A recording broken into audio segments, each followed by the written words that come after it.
BSY ಅವರು ಬರೆದಿದ್ದಾರೆ ಎನ್ನಲಾಗಿರುವಂತಹ ಡೈರಿಯನ್ನ ಕಾಂಗ್ರೆಸ್ ಸ್ಫೋಟಗೊಳಿಸಿದೆ. ಡೈರಿಯಲ್ಲಿರುವಂತಹ ಒಂದಷ್ಟು ವಿಚಾರವನ್ನ ಕಾಂಗ್ರೆಸ್ ಹೇಳ್ತಾ ಇದೆ. ಇಲ್ಲ, ಇದು ಬಿಎಸ್ ಯಡಿಯೂರಪ್ಪ ಅವರೇ ಬರೆದಿರುವಂತಹ ಡೈರಿ, ಅಲ್ಲಿ ಬರೆದಿರುವಂತಹ ಅಕ್ಷರಗಳೆಲ್ಲವೂ ಕೂಡ ಬಿಎಸ್ ಯಡಿಯೂರಪ್ಪನವರದ್ದೇ. ಅದಾದ ನಂತರದಲ್ಲಿ ಎಲ್ಲಾ ಬರೆದು ಕೆಳಗಡೆ ಸೈನ್ ಹಾಕಿರೋದು ಕೂಡ ಯಡಿಯೂರಪ್ಪನವರೇ ಎನ್ನುವಂಥ ವಿಚಾರವನ್ನ ಕಾಂಗ್ರೆಸ್ ಹೇಳ್ತಾ ಇದೆ. ಆದರೆ ಇದನ್ನ ಸುತಾರಾಮ್ ಬಿಜೆಪಿ ಒಪ್ತಾ ಇಲ್ಲ. ಇದೆಲ್ಲವೂ ಕೂಡ ಸುಳ್ಳು ಅನ್ನುವಂಥ ವಿಚಾರವನ್ನ ಬಿಜೆಪಿ ಹೇಳ್ತಾ ಇದೆ. ಇದೇ ವಿಚಾರಕ್ಕೆ ಸಂಬಂಧಪಟ್ಟ ಹಾಗೆ ನಮ್ಮ ಪ್ರತಿನಿಧಿ ಕಿರಣ್ ಹನಿಯಡ್ಕ ನೇರ ಸಂಪರ್ಕದಲ್ಲಿ ಜಾಯ್ನ್ ಆಗಿದ್ದಾರೆ. ಕಿರಣ್, ಒಂದಷ್ಟು ಪ್ರಶ್ನೆಗಳಿದೆ ಇಲ್ಲಿ. ಇಂಥ ಸಂದರ್ಭದಲ್ಲಿ ಚುನಾವಣೆಯ ಹೊಸ್ತಿಲಲ್ಲಿ ಬಿಡುಗಡೆ ಆಗಿರುವಂತಹ ಇಂಥ ಡೈರಿ ಎಷ್ಟರ ಮಟ್ಟಿಗೆ ಇಂಪ್ಯಾಕ್ಟ್ ಮಾಡುತ್ತೆ ಅನ್ನುವಂಥ ವಿಚಾರವ ಒಂದು ಕಡೆ ಆದರೆ, ಮತ್ತೊಂದು ಕಡೆ ಬಿಜೆಪಿ ಹೇಳ್ತಾ ಇದೆ ಇದೆಲ್ಲವೂ ಕೂಡ ಹಳೇದಾಗಿರುವಂತಹ ಡೈರಿಯೋ ಅಥವಾ ಇದನ್ನ ಕಾಂಗ್ರೆಸ್ಸೇ ಸೃಷ್ಟಿ ಮಾಡಿರುವಂತಹ ಡೈರಿಯೋ ಅನ್ನುವಂಥ ಮಾತುಗಳನ್ನ ಆಡ್ತಾ ಇದೆ. ಹಾಗಿದ್ರೆ ಇದು ಹಳೆಯ ಡೈರಿಯಾ ಅಥವಾ ಇಂಥದ್ದೊಂದು ಡೈರಿ ಇದೆಯಾ? ಈ ಬಗ್ಗೆ ಏನಾದರೂ ತನಿಖೆ ಆಗಿದೆಯಾ? ಆ ಬಗ್ಗೆ ಏನಾದರೂ ಮಾತಾಡ್ತಾ ಇದ್ದಾರೆ ಬಿಜೆಪಿ ನಾಯಕರು?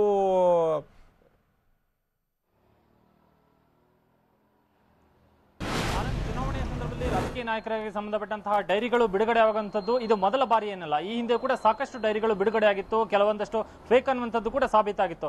ಇವತ್ತು ಯಡಿಯೂರಪ್ಪ ಅವರ ವಿರುದ್ಧ ಎಐಸಿಸಿ ಮಾಧ್ಯಮ ವಿಭಾಗದ ಮುಖ್ಯಸ್ಥ ರಣದೀಪ್ ಸುರ್ಜೇವಾಲಾ ಬಿಡುಗಡೆ ಮಾಡಿರುವಂತಹ ಡೈರಿ ಏನಿದೆ ಅದು ಸಂಪೂರ್ಣ ಸುಳ್ಳು ಅನ್ನುವಂಥದ್ದನ್ನ ಬಿಜೆಪಿ ಇಲ್ಲಿ ಪ್ರತಿಪಾದನೆ ಮಾಡ್ತಿದೆ.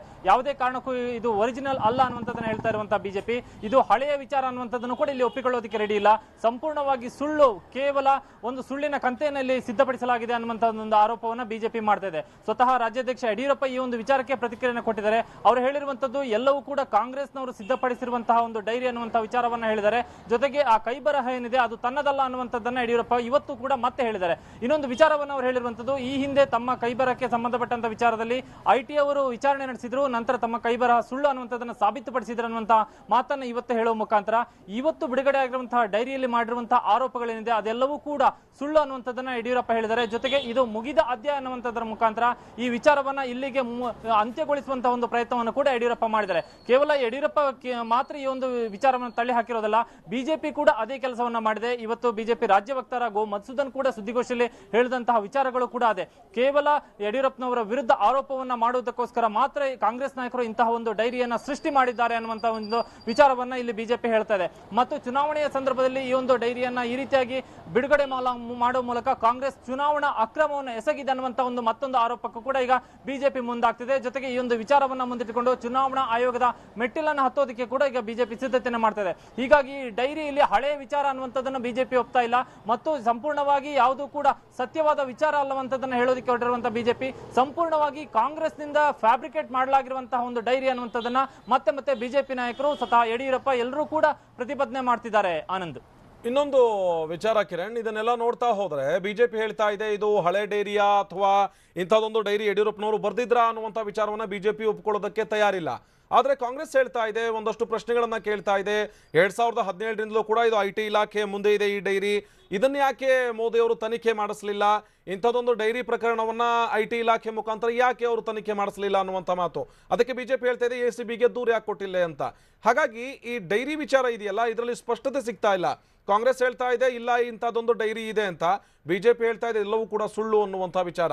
ಐಟಿ ಇಲಾಖೆ ಮುಂದೆ ನಿಜವಾಗ್ಲೂ ಕೂಡ ಇಂಥದ್ದೊಂದು ಡೈರಿ ಪ್ರಕರಣ ಇದೆಯಾ ಹೇಗೆ ಕಿರಣ್? ಆನಂದ್, ಕಾಂಗ್ರೆಸ್ನ ಈ ಐಟಿ ಇಲಾಖೆ ದಾಳಿ ಮಾಡಿದಂತಹ ಸಂದರ್ಭದಲ್ಲಿ ಸಿಕ್ಕಿರುವಂತಹ ಡೈರಿ ಅನ್ನುವಂತಹ ಆರೋಪ ಏನಿದೆ ಅದನ್ನ ಸಂಪೂರ್ಣವಾಗಿ ಬಿಜೆಪಿ ತಳ್ಳಿ ಹಾಕ್ತದೆ. ಯಾಕೆಂದ್ರೆ ಬಿಜೆಪಿ ಅದಕ್ಕೆ ಕೊಡ್ತಾ ಇರುವಂತಹ ಆಧಾರ ಕೂಡ ಏನಂದ್ರೆ ಯಾವುದೇ ರೀತಿಯಲ್ಲೂ ಕೂಡ ಯಡಿಯೂರಪ್ಪನವರ ಮನೆ ಮೇಲೆ, ಅವರ ನಿವಾಸದ ಮೇಲೆ ಯಾವುದೇ ರೀತಿಯಲ್ಲೂ ಕೂಡ ಇವರಿಗೆ ಐಟಿ ದಾಳಿ ಆಗಿಲ್ಲ ಅನ್ನುವಂತ ಒಂದು ಮಾತನ್ನ ಇಲ್ಲಿ ಬಿಜೆಪಿ ಹೇಳ್ತಾ ಇದೆ.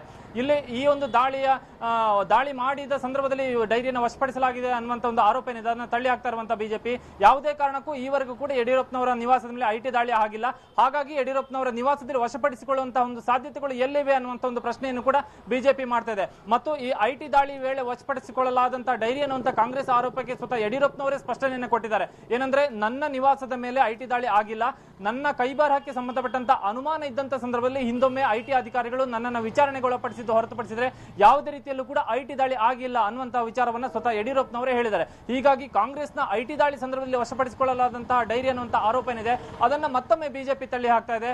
ಈ ಐಟಿ ದಾಳಿ ಆಗದೇ ಇರುವಂತಹ ಸಂದರ್ಭದಲ್ಲಿ ಹೇಗೆ ಐಟಿ ದಾಳಿ ಸಂದರ್ಭದಲ್ಲಿ ಡೈರಿ ಸಿಗೋದಕ್ಕೆ ಸಾಧ್ಯ ಅನ್ನುವಂತ ಒಂದು ಪ್ರಶ್ನೆಯನ್ನು ಎತ್ತುವ ಮುಖಾಂತರ ಕಾಂಗ್ರೆಸ್ನ ಆರೋಪವನ್ನ ಸುಳ್ಳು ಅನ್ನುವಂಥದ್ದನ್ನ ಸಾಬೀತುಪಡಿಸುವಂತ ಒಂದು ಪ್ರಯತ್ನವನ್ನ ಬಿಜೆಪಿ ಮಾಡ್ತಾ ಇದೆ. ಆನಂದ್, ಧನ್ಯವಾದ ಕಿರಣ್ ಮಾಹಿತಿಗಾಗಿ. ಇನ್ನೊಂದು ಹಂತದ ವಾರಿದು ಇನ್ನೇನು ಚುನಾವಣೆ ಹತ್ತಿರದಲ್ಲಿದೆ. ಅಭ್ಯರ್ಥಿಗಳ ಪಟ್ಟಿಯನ್ನು ಸಿದ್ಧಪಡಿಸಿಕೊಂಡು ಎರಡೂ ಪಕ್ಷಗಳು ಕೂಡ ರೆಡಿ ಇವೆ. ನಿನ್ನೆಯಷ್ಟೇ ಬಿಜೆಪಿಯ ಏನು ಒಂದಷ್ಟು ಕ್ಷೇತ್ರಗಳಿಗೆ ಅಭ್ಯರ್ಥಿಗಳು ಕೂಡ ಪ್ರಕಟ ಆಗಿದ್ರು. ಕಾಂಗ್ರೆಸ್ನ ಅಭ್ಯರ್ಥಿಗಳು ಈಗಷ್ಟೇ ಪ್ರಕಟ ಆಗಬೇಕಿದೆ. ಎಂಥ ಚುನಾವಣೆಯ ಸಂದರ್ಭದಲ್ಲೇ ಬಿಜೆಪಿ ಹಾಗೂ ಕಾಂಗ್ರೆಸ್ ಆರೋಪ ಪ್ರತ್ಯಾರೋಪಗಳನ್ನ ಮಾಡ್ತಾ ಇದೆ. ಇಂಥದ್ದೊಂದು ಡೈರಿ ಇದೆ. ಆ ಡೈರಿನಲ್ಲಿ ರಾಜ್ಯ ನಾಯಕರು, ಅದರಲ್ಲೂ ಕೂಡ ಯಡಿಯೂರಪ್ಪನವರು ಸಿಎಂ ಆಗಿದ್ದಂಥ ಸಂದರ್ಭದಲ್ಲಿ ರಾಷ್ಟ್ರೀಯ ನಾಯಕರುಗಳಿಗೆ ಏನು ಸೆಂಟ್ರಲ್ ಕಮಿಟಿ ಇದೆ, ಆ ಕೇಂದ್ರ ಸಮಿತಿ ಏನಿದೆ ಅದಕ್ಕೆ ದುಡ್ಡನ್ನು ಕೊಟ್ಟಿದ್ರು. 150 ಕೋಟಿ, 200 ಕೋಟಿ, 250 ಕೋಟಿ ಇಂಥ ಒಂದಷ್ಟು ದುಡ್ಡುಗಳು ಕೊಡ್ತಾ ಹೋಗಿದ್ರು. ಅದು ಬರೋಬ್ಬರಿ 1800 ಕೋಟಿ ರೂಪಾಯಿ ಆಗಿತ್ತು ಅನ್ನುವಂಥ ವಿಚಾರ ಹೇಳ್ತಾ ಇದೆ. ಆದರೆ ಬಿಜೆಪಿ ಇದನ್ನ ಸುತಾರಾಮ್ ಒಪ್ಪಿಕೊಳ್ತಾ ಇಲ್ಲ. ಈ ಇಡೀ ಡೈರಿ ಪ್ರಕರಣ ಕೂಡ, ಇಡೀ ಡೈರಿ ಪ್ರಹಸನ ಸುಳ್ಳು ಅನ್ನುವಂಥ ವಿಚಾರವನ್ನ ಬಿಜೆಪಿ ಹೇಳ್ತಾ ಇದೆ.